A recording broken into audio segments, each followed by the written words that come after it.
the time machine. Hello, Internet. I'm Dan. And I'm Chaz. And this is Wine is Serious Business, episode 322.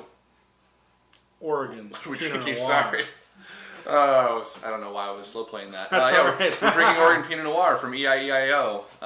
Exciting stuff. What's the story of this? We've liked what Jay's been doing for years, and he's been at it for a long time. Not one of the original guys. And now I'm embarrassed. I guess I don't know what year was his first vintage, but he's been at it for decades now at this point. And I've enjoyed plenty of wines from him in the past, and embarrassed to say we haven't had the wines on the show before. And so this is a really good first show, though. It's really good. So we don't get to do this with very many producers, so this is like terribly exciting. Yeah. So with that in mind, a few months ago, near the end of Storyteller Wine Company's run of public tasting events, I asked Michael Alberty if the 2012 was ready to rock, if it would make for a good show if I were to include it. And he's like, yeah, it's a good spot, and it's in a good spot right now. And as a matter of fact, why don't you take a bottle of the 2002 to put on the show with it? So thanks, Wow. Michael. Yeah, and thank thanks you. to Michael, we've got a 10-year side-by-side. Comparison, yeah, the same wine, right? This Same is wine. The Cuvee I, which appears to be, from the small amount of research we've done online, one of his higher-end bottlings, right? So, Yeah. Right around $50 Yeah. on release, and at least the 2012 was mostly Yamhill Carlton fruit. Yeah. And it Found works, a spec sheet for it, right? So, yeah, exactly. Works with some of the bigger name vineyards, and he said he thought it was one of the most accessible wines on release. So I guess that makes sense. It's a good one to do now. But we're not drinking the 2012 yet. Well, this is the 2002. Yeah, so... How do you feel about 2002 these days? I haven't had enough of them. I don't drink enough 2002. My collection really starts in 04 and 05. So I didn't really have... the most of the 2002s I drink with you. Sure, yeah, because that's when my collection started. So I've got a couple around here and there. And lately I felt like they started to fall off. I loved them so much on release. Mm-hmm. And for quite a few years I really liked them. And people told me it was a riper year, whatever. But I think the truth of that's starting to come out in the wines I taste now, where some of them are holding up. Some of them are starting to fall off, feeling a little overripe or whatever. But I'm really interested to see how this goes.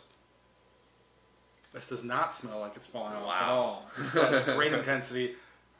Really jumping out of the glass on the nose. Yeah, and really fantastic aromas, right? Like dark cherries, sort of like a chocolatey sort of thing in there. Yeah, a little bit of aged cherry. The age is definitely starting to show itself a little bit. Yeah.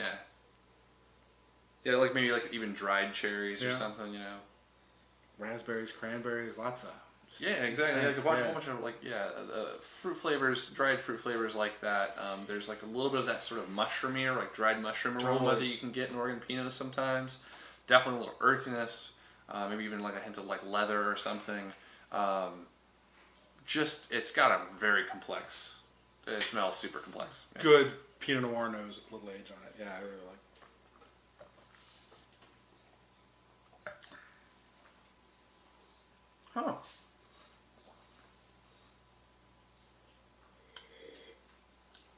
This is nice. Again, just barely showing characteristics of age. Still good acidic structure too. It's got like a really strong core in there. The tannins have definitely resolved a little bit. They're a little softer. Mm-hmm. And the fruit's kind of a mix. There's a little bit of that age character, but there's a lot of like that real intense young fruit too that provides a lot of complexity. Yeah, there's like this really cool savory note early on. Like there's this wine definitely has some fresh fruit components to it. Like early on, it's big time savory, sort of like shows that age characteristic. Yeah. Later in the experience, it's like almost grapefruity or like really like pomegranate or something, and like has like a fresher tone. High acid, a little bit of alcohol showing through in the finish for me. Mm-hmm. Tannins are actually in a really nice place right now. I don't think this wine would have any problems continuing to age. No.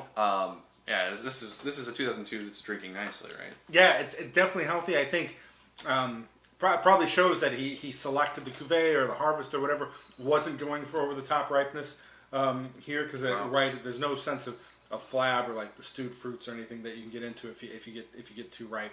Right. It's still even a little on the austere side, I think, as I'm having multiple sips. The acidity stays really strong on the mid palate. It does. Yeah. I wouldn't call it, in my opinion, I wouldn't call it austere. Like, I think the fruit flavors are pretty strong. But they're sort of overshadowed, to speak correctly, by the acidity level here. Maybe it's not entirely in balance. However, the complexity of flavor on the palate is really nice, right? Like it shows why you age wine. Like this is a prime example. Yeah. You get to have these sort of complex, interesting flavors. Yeah. And I feel like this would have been really big on release, too, to be tasting like it is right now. I think it's really taking advantage of the bottle age, and if you're one of the lucky folks that have some of these in your cellar, definitely give it a shot. See how it's coming along. I think if you have these in your cellar, I would drink one. Yeah, definitely drink one to see where it is. Yeah, because I think you'll be really pleased with it. So, yeah. So, I don't know anything about the 2002 vintage. Just rapping. Yeah, no, that's all right. I was hoping you to do something. I was like trying to segue.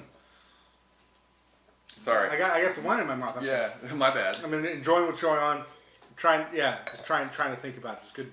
Holy moly. Still full wine. So we're gonna have a lot of side talk on this too. So I want to say thanks. We did that episode with Evald talking about some Indian wines.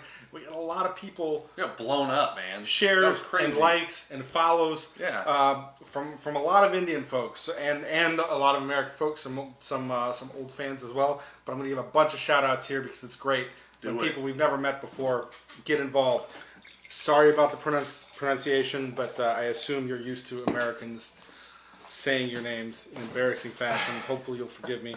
Manav Adlaka, Manjunath Nayaka, Sanjay Singh, Avijit Barman, Ashok Kadri, Ravindra Nath, Celine Avon, Raghavendra Gowda, Mark Thomaso, and Sumed Singh Madla. Thanks so much.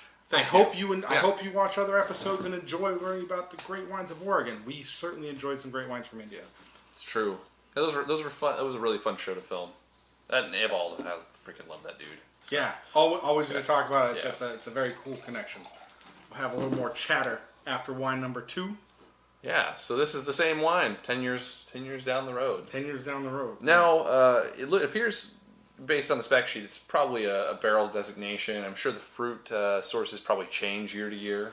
My guess would be if it's a Cuvee, yeah, probably. Yeah. So it may very well not be the same exact wine, but anyway, it's cool to see that maybe the progression in winemaking or what have you. So a lot of times we ask winemakers for specs about the wines, but with this 10-year gap, the thing I'd like to ask Jay, if you see the show, I'd be totally curious. What would your 2012 self tell your 2002 self? Ooh. If you could go back in time? Because I think that's a pretty long gap and a pretty interesting change in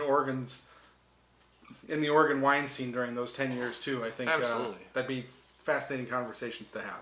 And the vintages, right? Just across the board have been like wild. Like that was a wild 10 years. But 12 was also pretty ripe.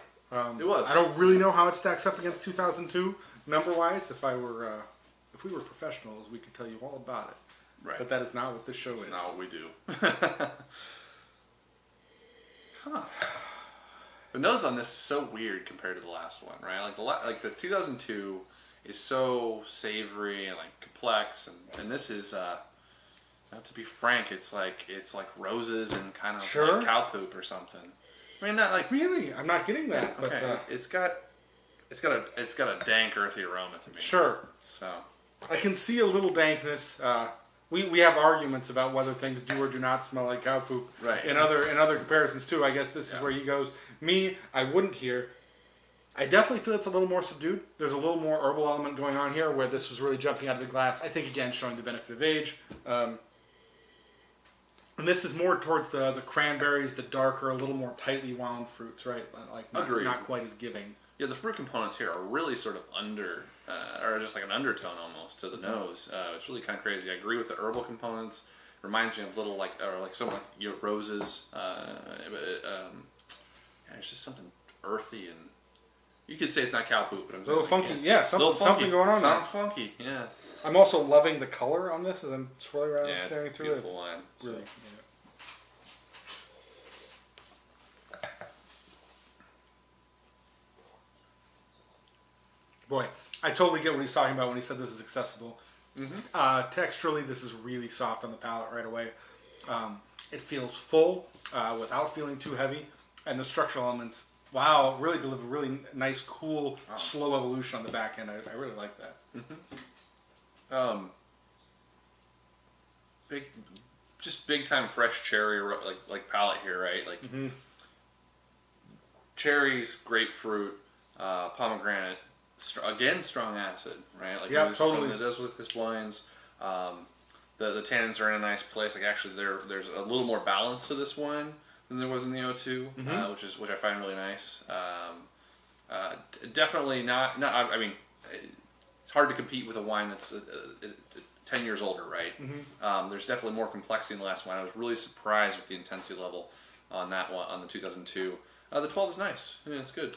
Yeah, it's pretty expansive on the palate right away, and I'm getting a nice floral element kind of above the fruits. The structural elements are building up a little bit over time as I have more sips. But very similar to the 2002, I also believe this is ready to rock right now, right? Like if you've got only 2 bottles and you really want to save your wines to age them, that makes sense. But if you've got a few, if you're interested in trying it at all, you definitely don't need to wait. I wouldn't be afraid to age this though. No, based on I the think structural you can. elements Yeah, on this wine. It tastes like it's got a whole bunch of like it's whole stem or whole cluster or something. Wow. Maybe. I'm extremely tired today. Sorry. That's all right. That's all right. It tastes very much whole cluster. Like you can kind of taste the stemmy notes, the stemmy aromas. Maybe that's where some of that earthiness is coming through on the nose for me. Now that I'm tasting the palate or tasting the wine. Yeah. I don't know where I was going with that. Anyway. No, I'm really enjoying it. The complexity is here. The first couple of sips, I wasn't really getting it. As I have more, though, the mind's just going to different things, and I'm noticing the subtle nuance, if you will. Yeah. And yeah, it's really engaging and enjoyable right now, I think. Yeah, this is a very nice wine. And it's really neat to see these two side by side and to see the similarities and to see the differences. And a good data point, too. Yeah. This is 14.2, which a lot of people would say is too hot. I don't taste it. Yeah, it's definitely not. It's not. I can feel it a little bit, but it's not distracting in the slightest. Not in the and I don't feel it at all. The acidity and the acid. The acidity is showing itself bigly. This is the best acid. We can go into that. Let's stop. Anyway, yeah, good wine. Both great wines. More good wine. Yeah. So we're gonna wrap this up. You mind if I do the giveaway instead of the question today? Is that fair? Yeah, absolutely. So as a thanks to Michael Alberty, who hooked us up with this 2002, we'd like to give away a couple things on his behalf. He just he left Storyteller Wine Company to chase his dream of writing about wine. He got a piece published with the Purple Pages by Jancis Robinson, really one of the world's premier wine writing outlets. What a great opportunity, what a great successful moment for somebody who's been a friend of the show for a long time. One of the guys who has nothing to gain from whether he supports us or not, has always said nice things about us, has always been supportive, had a great community with Storyteller. So happy for him. So you got to pay to read his article, but for 2 of you, I'd like to buy a monthly subscription so you can read his article, maybe check out a few other things in the Purple Pages, see how you feel about it, maybe you'll get into it. The first person to comment on this show on Facebook and say, I want to read that article, I'll hook you up, and then out of everybody else, we'll do a random giveaway like we've done on other things in the past. And that includes comments on the blog, wineandseriousbusiness.com, and on the YouTube page. They all go into the box. We'll roll the dice and give away a second subscription. That's awesome. So you can check out that writing. So I look forward to hearing from you. We both do. So thanks again for watching the show. Really appreciate it. And we'll see you guys next time. Cheers.